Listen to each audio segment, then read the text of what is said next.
called Flexible Friends. Did, see if this works.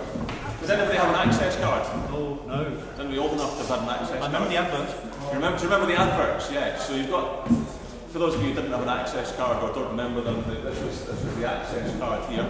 He was your flexible friend because he would manage to flex himself very nicely. This is money. He was trying to buy something over the telephone in the days before credit cards and obviously having real difficulty. And, so today as we're moving through Mark 9, what really strikes me about Mark 9 is that Jesus is a flexible individual, as we'll see when he's transfigured.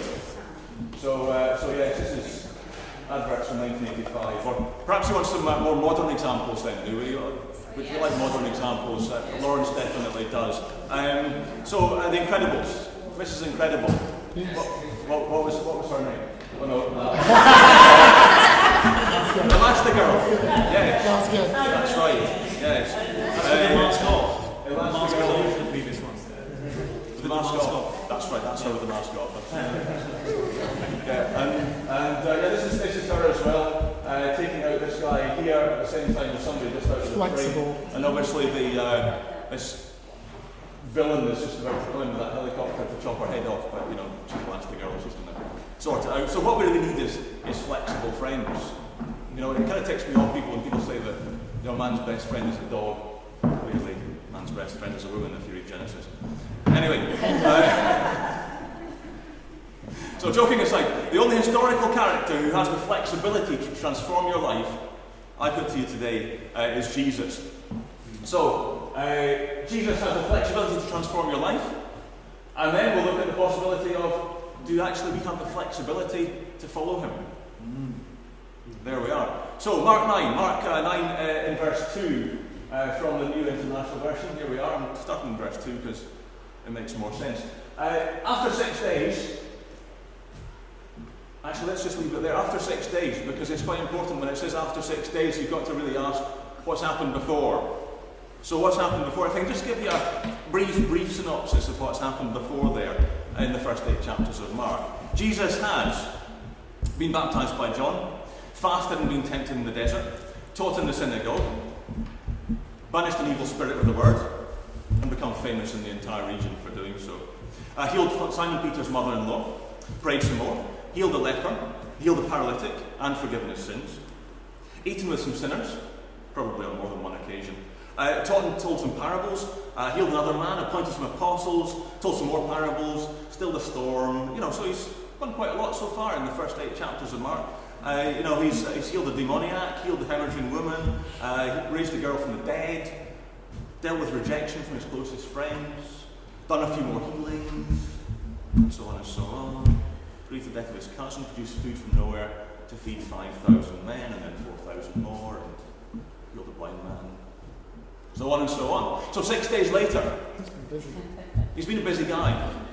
6 days later, this is what's going on. So just to sort of frame the context for what's about to happen here, we've seen that Jesus is a doer of the miraculous. Jesus took Peter, James and John with him and led them up to a high mountain where they were all alone. There he was transfigured before them. His clothes became dazzling white, whiter than anyone in the world could bleach them. And there appeared before them Elijah and Moses, who were talking with Jesus. So the miracles are done, and the next passage here spells out really who Jesus is. So what does transfigured mean then? Does Jesus was transfigured? Maybe if you're not used to reading the Bible, that's a kind of odd thing to just come off and have a sermon about being transfigured. It's not the most normal thing in the world, so I think we'd better kind of stop and say, well, what does that actually mean? We're told in verse 3 that Jesus' clothes become dazzling white, whiter than anyone in the world could bleach them. But what does transfigured mean? So when we read the Bible, we need to read the original language if we want to know things like that. Metamorpho is the word that is translated transfigured here, and it means changed in shape. The word meta, which gives us the word metal, or the metadata on your computer files, the bits you can change. Metal that changes shape. In the days before plastic and other fancy modern things, metal was really the only material that could change the shape of it, fashion into different shapes. And then morpho means shape in Greek. I think there's a wee accent on there, but sorry, British don't do accents. Remember morph, he changed shape, definitely. You know, or again, for the more modern example, if you morph one thing into another thing, it changes.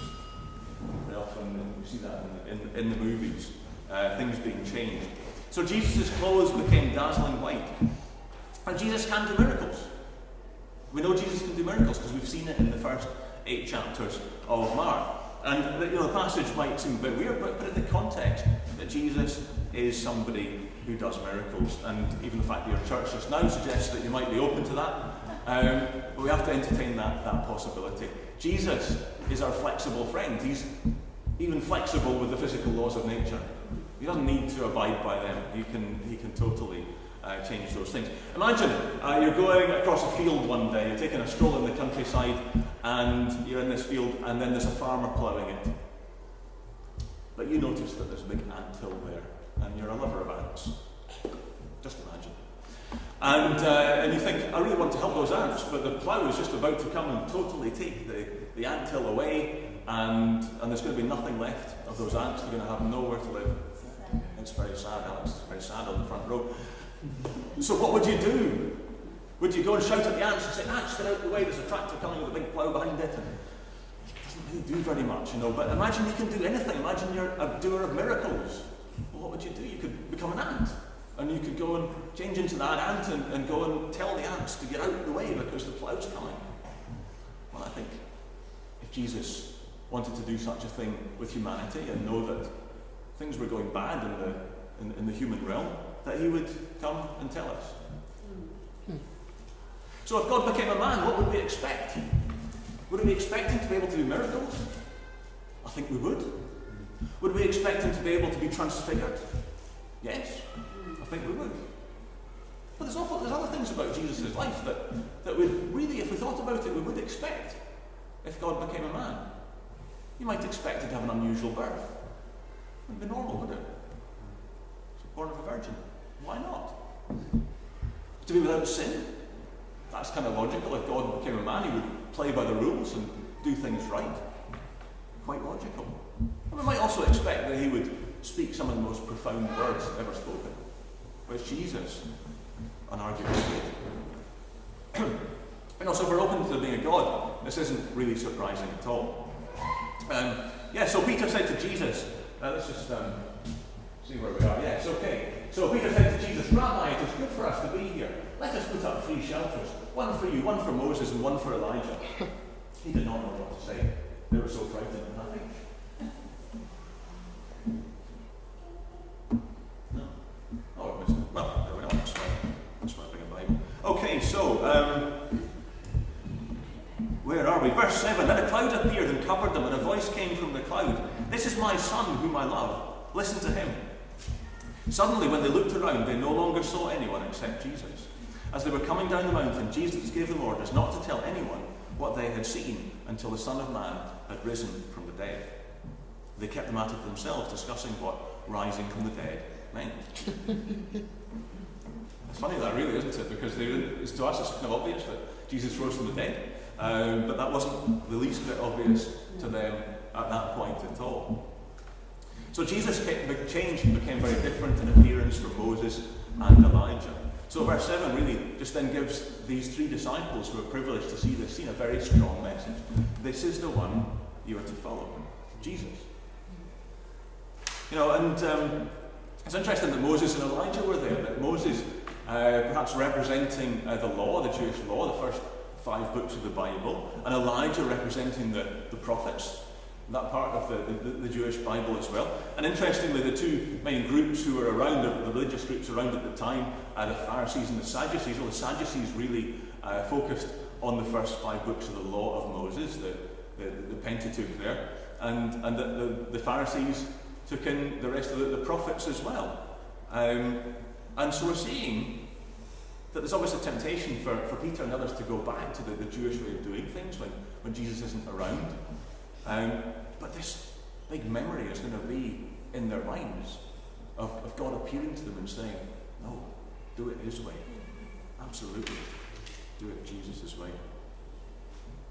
So Jesus has that flexibility to appear to us. He also has an incredible flexibility just to be gentle and to be strong in different ways. Jesus is our flexible friend. If you look at Romans 9:22, what if God, although choosing to show his wrath and making his power known, bore with great patience the objects of his wrath, prepared for destruction? That verse in itself shows the gentleness of Jesus and the power of Jesus, just in the one place. Jesus has that ability to be both powerful and gentle.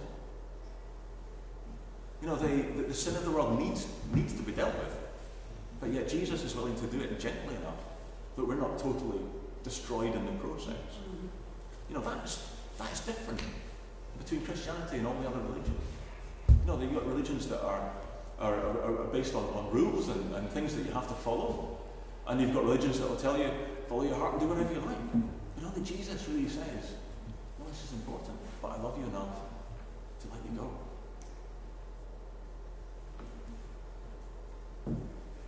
Here's another one. Point 2. Are we a flexible friend to Jesus? This is a great verse here, 1 Thessalonians 5:14. It says, we urge you, brothers and sisters, warn those who are idle and distracted, encourage the disheartened, help the weak, and be patient with everybody. For us in our Christian lives, there's need to have different responses to different situations. Sometimes we need to be patient, sometimes we need to be gentle, sometimes we need to warn people, sometimes we need to help people. But are we flexible to deal with all those different situations? If we want to turn life, become like Jesus. This is the message that the apostles were getting, not to be like the other religious people. 1 Peter 5:8-9 is another great one, just about having the strength that we need as Christians sometimes. Be alert and of sober mind. Your enemy, the devil, prowls around like a roaring lion looking for someone to devour. Resist him, standing firm in the faith, because you know that the family of believers throughout the world is undergoing the same kind of suffering. Sometimes we need to be strong. When we come up against sin, in our life and the lives of others, we need to be strong against it. When we see Satan trying to run around destroying things, we need to be strong. Very, very important. Anyway, back to this metamorphosis that we're talking about with Jesus, this transfiguration. In Romans 12 verse 2 is one of the 3 places in the Bible where this verse is used. It says, do not conform to the pattern of this world, but be transformed by the renewing of your mind. Then you'll be able to test and approve what God's will is, his good and pleasing and perfect will. Our minds should be changed by Jesus. Changed to look for eternity, which allows us to deny ourselves, give ourselves up for one another. Our money, our time, our kindness, different things.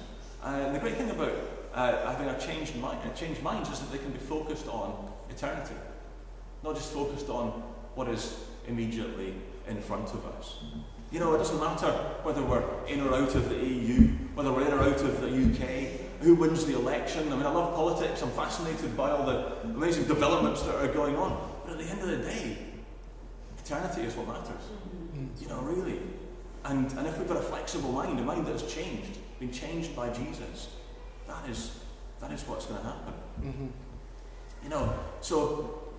That's one way that we know that we're being changed. If eternity is more important to us than the here and now. Another one, confession of sin. Sometimes if I have sin in my heart, it'll sort of live with me for days.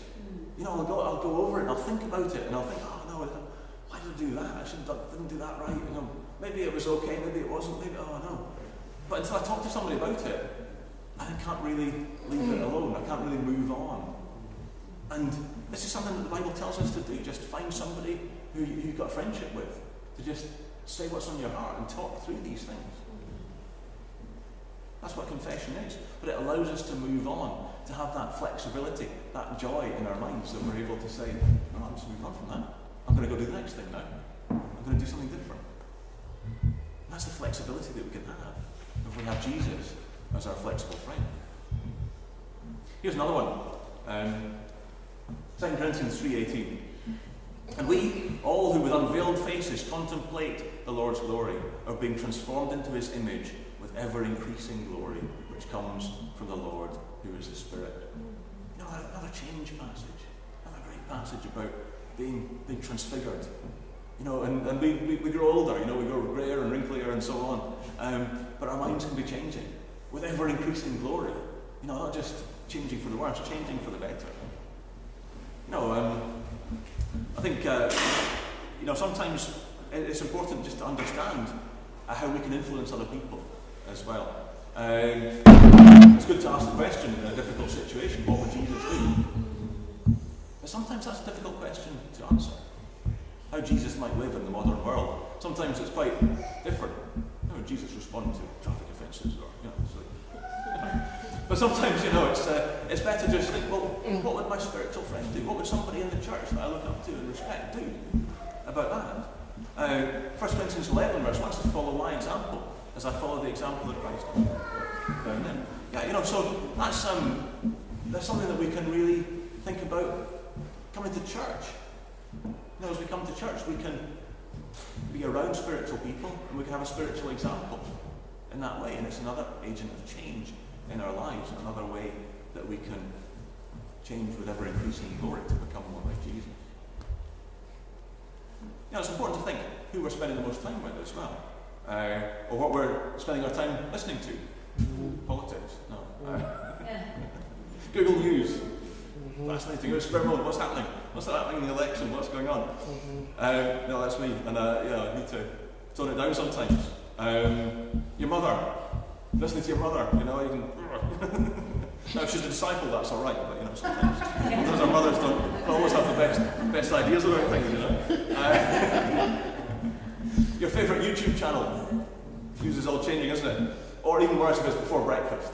You ever wake up and then you look at your phone and it gives you all these notifications? Oh my gosh. I'm waking up and I'm thinking, I need to have a good quiet time. No. Right, somebody's posted a new thing here. Adam Burr's posted a photo. Need to have a look at that, need to do this. No, that's not. Quiet time should look like that. There we are. Reading the Bible. That's the most important thing. But it's so easy to do that. People you subscribe to on YouTube want to tell you something new, and for some reason it always comes in first thing in the morning when I'm thinking, I really want a good Bible study, and time to learn your Italian. No, let's not do that. But no, let's really make sure we get great quiet times. But church is important as well because we need a relationship with Jesus and his bride, because that is what will help us to be built up in ever-increasing glory and not rigid and stuck in the same old all the time. So, yes. So, flexible friends, that's my thesis for today. Really, Jesus has the flexibility to transform your life, and do we have the flexibility really to follow him as well? Why did God do this transfiguration thing? Why is it in the Bible? I think verses 9 and 10 are kind of interesting, which are really, it's talking about, Jesus says, don't talk about this until I've risen from the dead. And we've got that timeline that they haven't. Even that verse 10 goes away and says, what does raising from the dead mean? Well, we actually know what that is, but I think it would have given them a really vivid memory for later on to deal with and say, it's Jesus. He has extraordinary power. He is really the one to follow. It's not about following the old Jewish teachers. It's not about following the same old thing. It's not about seeing what's on Facebook before breakfast. It's really about following Jesus. And Jesus just wasn't an average holy man. He was a guy who could do miracles, a guy who could tweak the laws of physics because he created everything. Peter was later on tempted to go back to the Jewish ways. But I'm sure that memory of the transfiguration would have really helped him. When we're tempted to go back to old ways, does that help us? Does it help us to think that Jesus was able to change? That he was able to be strong and yet gentle? That we can be strong and gentle and follow him, and in so do we inherit eternal life. Let's remember Jesus, our flexible friend. Let's remember the time that they had on the mountain, and have a great day.